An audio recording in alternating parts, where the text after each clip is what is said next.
Hello, everyone. This is Sistah Crystal here with Let's Talk Classic Hip Hop, and I'm just going to get right into it. This is the review BET, aka EBT Awards. What was going on? Now, I'm going to give a disclaimer. Okay, I do not have cable, so I did not have the opportunity to watch this show, but from what I know, the show was a little over 3 hours long, and I thank goodness that other people have endured that torture, so I didn't have to. So I'm getting my stuff from like little clips. They did put little clips online so that we can see little some of the highlights of the BET 2018 awards, and a big kudos to Jamie Foxx, the host, because it seemed like from beginning to end the whole show was unscripted. I have never seen anything like that before in my life when it comes to the BET Awards. And I believe the earliest BET Awards started in 2001.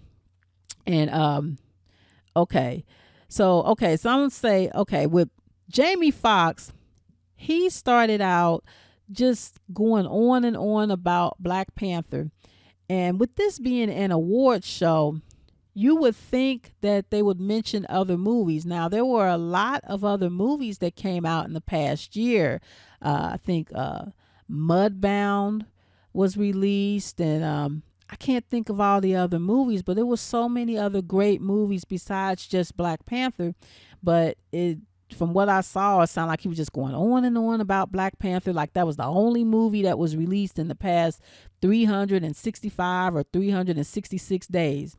And then Jamie Foxx started pulling people up on stage. Like one of the first people he pulled up on stage was Michael B. Jordan, and he played Killmonger from the movie Black Panther. Now, I have yet to see that movie, but from what everybody's talking about, the movie was a great and wonderful movie. But he brought him up and asked him to say a line from the movie. So, Michael Jordan, he obliged. He said, I forgot what line he said from the movie. So he said his line and he went back down in the audience. And then Jamie Foxx brings another person from out in the audience, which was Donald Glover. Now he's also known as Childish Gambino. He's a rapper, actor, producer, screenwriter, all of that. And I think his latest song is This Is America. It has a lot of like graphic images about basically what's going on in America. But anyway, so he pulled up Donald Glover up on stage, and Donald Glover looked like he had on his pajama top and bottoms. I mean, he's up there like, show up for what? Like he just rolled right out of bed and just came on in there.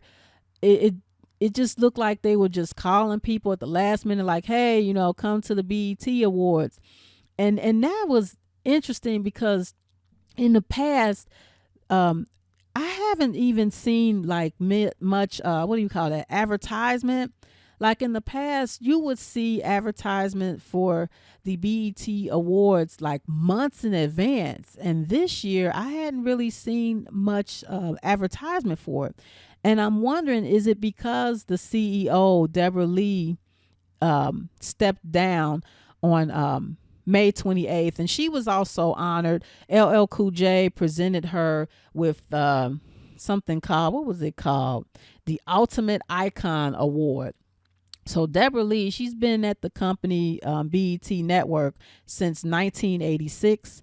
So she's been there for 32 years, and she has been the CEO of the company since 2005, which that's kind of significant because 2005 was the year they got rid of the BET Nightly News. And she was one of the ones instrumental in doing that. And I personally think that was a mistake because BET Nightly News, it catered to the Black and African American and Hispanic community. And actually, BET Nightly News, that was hosted by Jackie Reed, they were the first ones that broke the housing crisis. We had a big housing foreclosure crisis that happened in 2008. However, BET Nightly News broke the story in 2002 to let people know about the subprime lending, that a lot of people were getting home loans, and they were approved for loans that shouldn't have been approved for loans, which led up to the housing crisis back in 2008. And most of the people that were affected were people of color.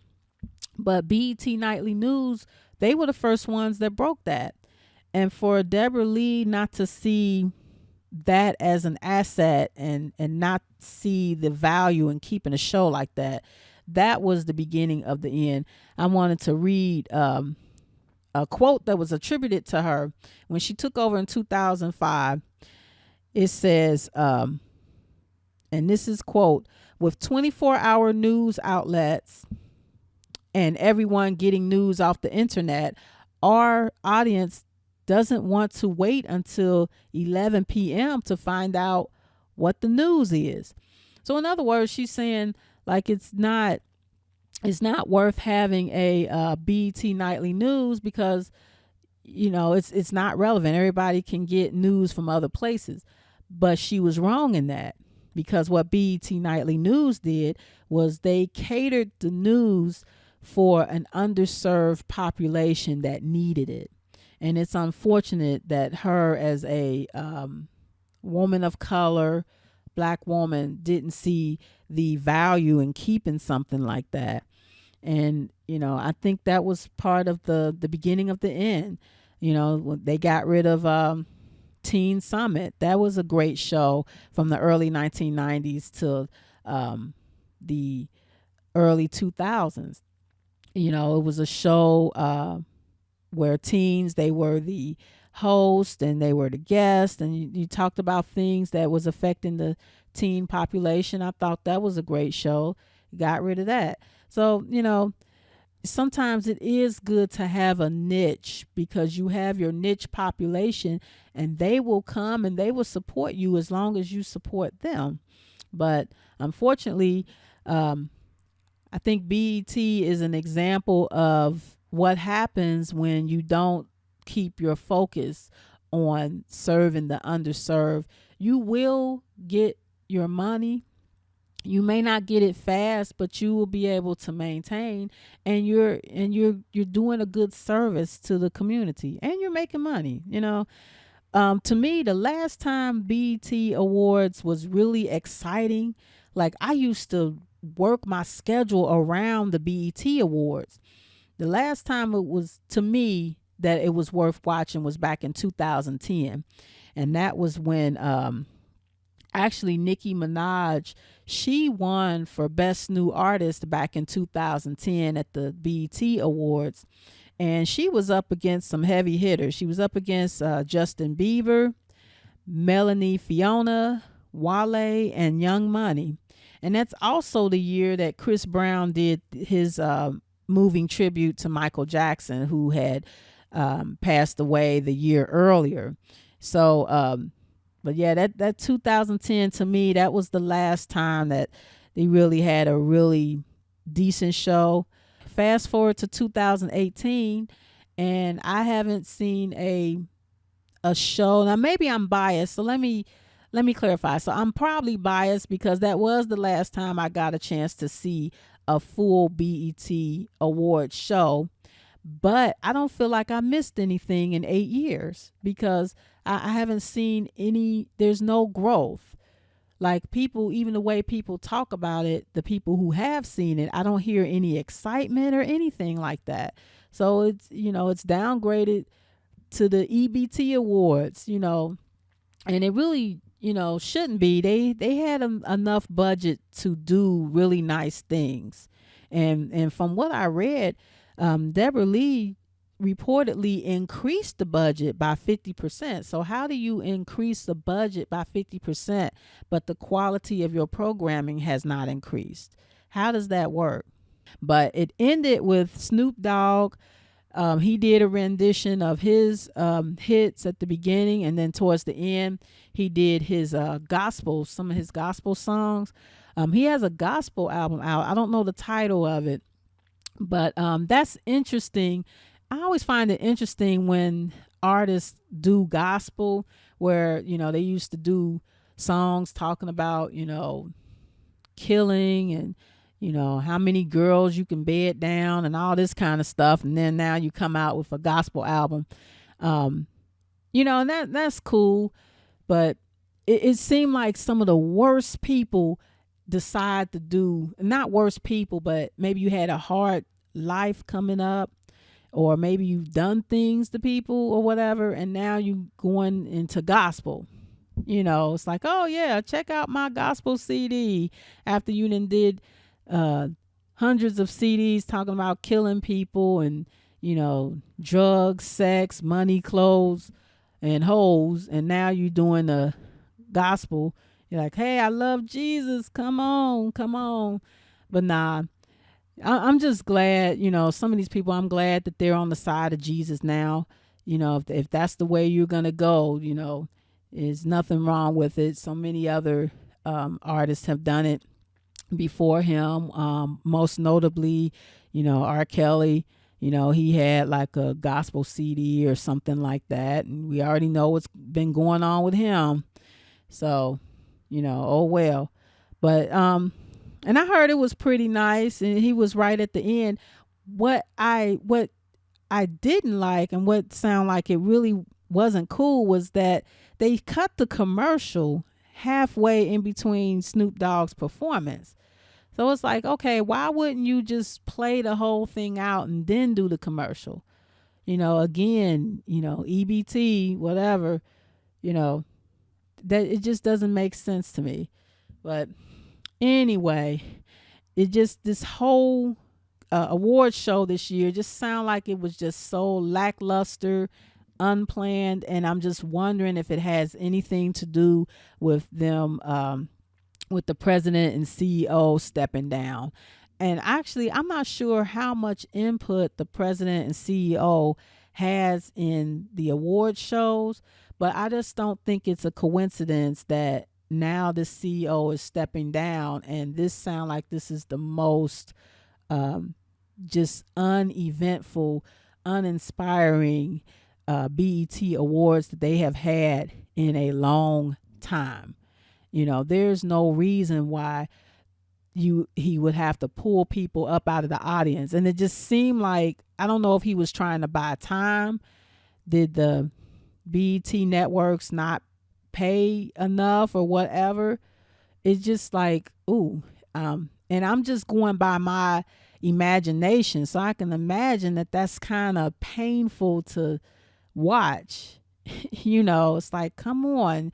You've got all this money for this budget. We have to do better.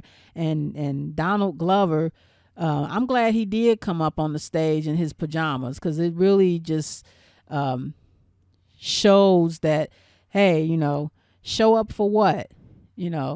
Just have your pajamas on. You don't have to really be polished and that's one of the things I don't like. It seemed like with the black shows, it's like, show up however you want to, but then you go to these other shows like the Oscars and Grammys and all that, and they're wearing their best.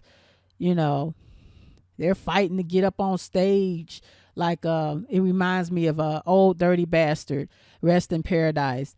He jumped up on stage at one of those concerts, and he was like, yeah, I just come up here because I'm wearing a nice suit and I want y'all to see my suit. Like Wu-Tang for the kids. But and then you go to the black shows and award shows, you just show up in your pajamas, just show up looking like you're unkept and not groomed or anything like that. And we need to do better. Just because it's of people of color and it's supposed to be catering to black or African Americans or Latino, it doesn't mean it has to be lower quality. It also doesn't mean that if you're going to be comfortable that is nothing wrong with that too, but I'm just tired of our stuff just seeming second class. You know, it's like you put on your best for these other award shows, and then for this you just roll out of bed and just show up. That's just not cool. So now that Deborah Lee has stepped down, I'm interested in seeing what's gonna happen with BET Networks, because so far their their programming has been uninspiring. The award show is uninspiring. I mean, I wonder, did the people even show up? Now, I didn't see it, so I'm getting this disclaimer out there. If the people who ever won awards, were they there, or were there a bunch of people saying, "Oh, we're gonna accept this award for so and so"? Like, dang, they ain't even bother to show up. Make up some lie about they're overseas or they're touring or whatever. They probably just at home like, look, I ain't going to that stuff. I ain't going to the EBT Awards. Forget that. But anyway, I joke, I kid, but I say that to say I really wish, I'm hoping for us to do better. What I mean by that is, just if it's programming, I appreciate us having a something that's going to cater for us. We need that. And I'm not here to, in all seriousness, I'm not here to bash them. I just want us to do better. I understand this is one of the few outlets that we have for diversity, but we can't keep giving ourselves a pass either just because it's black or whatever. We have to step up our game, and that's all I'm saying. In a fun way. BET Awards, EBT, come on, step it up. We got to get out for EBT because they're gonna snatch it from us anyway, and replace it with a ration box. So we don't want to do that. We want to be self-sustaining and a great network for us to go to and look forward to great programming. We have to do better. We have to put more thought into our programming, So this has been Sistah Crystal with Let's Talk Classic Hip Hop, BET, EBT Awards, very lackluster awards, but not because of the host. I think Jamie Foxx did a great job of what he had.